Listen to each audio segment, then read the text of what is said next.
आपको बताएं कि मुल्क भर की तरह रावलपिंडी में भी गर्मी की शिद्दत में मुसलसल इजाफा। सूरज की हीट बढ़ने के साथ ही शहरियों के लिए पानी की तलब भी बढ़ गई। रावलपिंडी में पानी के मौजूदा सूरत हाल बता रहे हैं इसरार खान अपनी इस रिपोर्ट में।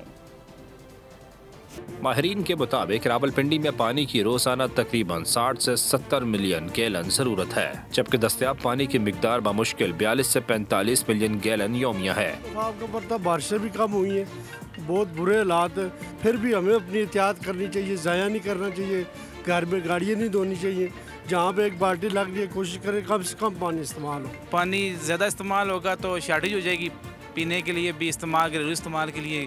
तो बारिशें आपको पता है इन दिनों में बहुत कम हुई हैं। रावलपिंडी शहर को रावल डैम, खानपुर डैम और ज़ेर ज़मीन पानी के ज़खायर से पानी सप्लाई होता है। तहम मुसलसल बढ़ती आबादी और गर्मी की शिद्दत के बाद ये ज़खायर दबाव का शिकार है। वासा ने पानी के इस्तेमाल में एहतियात बरतने का मशवरा दिया है। ये अपील करना चाहता हूँ कि पानी जो नेमत रब्बे जलील है इसको ज़ाया ना करें, और पानी का शॉर्टफॉल जो है उसको हम इसी तरह मीट कर सकते हैं कि हम पानी को ज़ाया ना करें, गाड़ियाँ ना धोएं, फ्रेश ना धोएं, और मैक्सिमम जो है ना पानी को हम सेव कर सकें। पानी का बहरान सिर्फ हुकूमत की जिम्मेदारी नहीं बल्कि शहरियों को भी अपनी सतह पर किरदार अदा करना होगा। गर्मी की शिद्दत में इजाफे के साथ ही जहां पानी के इस्तेमाल में इजाफा देखने में आ रहा है, तो वहीं दूसरी जानिब शहरियों को अपनी जिम्मेदारी निभाते हुए पानी के इस्तेमाल में एहतियात बरतनी चाहिए। कैमरामैन शब्बीर अहमद के साथ इसरार खान खलील, बोल न्यूज़, रावलपिंडी।